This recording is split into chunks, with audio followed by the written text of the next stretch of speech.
Another day, another takeaway day na naman tayo.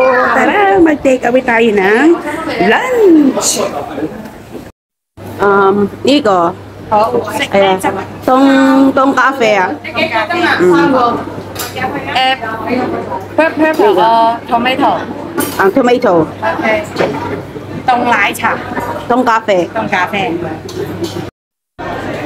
Ayan na yung takeaway natin. Tara, uwi na tayo dahil ang init. Ito na yung tinake out ko para sa lunch namin ni Lola. Deep fried fish fillet over rice and egg. At saka may mga veggie. Tara, bigyan na natin si Lola ng pagkain niya.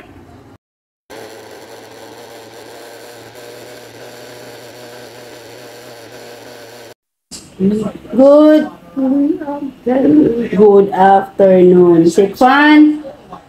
Yeah, Sikfan. Uy. Ako tawa. Diba, Sikfan. Ayan na naman siya. Ayaw na naman niyang bumangon. Nag-lunch na ba kayo? Kami, ito ang lunch namin. Ayan. Yung kalahati ng isda ay nandun na. Na-blender na. Tsaka yung iced coffee ko. Ayan, yung sa akin. Saan mang sulok kayo ng mundo, kamusta ang init sa inyo?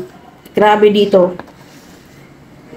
Yung umaga pa lang, hulas na hulas ka na. Hindi ka makapagtrabaho ng maayos. Naka-aircon nga sa bahay, pero parang kulang pa din. Alam mo yung aircon namin, split type. Ewan ko ilang horsepower yan, pero hindi niya kinakayang init. Grabe. Tapos naka-aircon din si Lola sa kwarto niya. Pero si Lolo, kung hindi pa ako nalabas ng kwarto pagkagising ko, hindi pa yan siya mag-aircon. Grabe, kinakaya niya ang init. Sabi ko nga, hindi pwede na hindi ka mag-on ng aircon. Baka hindi mo mamalayan, magka-heat stroke ka na.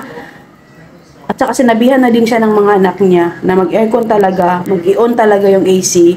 Kasi grabe ang init. Hindi talaga siya nakikinig. Uy, nag-i-electric fan lang siya. Hindi kinakaya ng electric fan. Grabe. Ang init talaga, sobra. Sorry Lord sa mga reklamo namin, pero kasalanan din namin to eh. Kasalanan din nating mga tao kung bakit ang init-init na ng mundo. Kain na tayo. Baka sakaling maibsan yung init ng panahon pag kumain tayo. Basta stay hydrated. Basta ako, I have my iced coffee. Tara kain!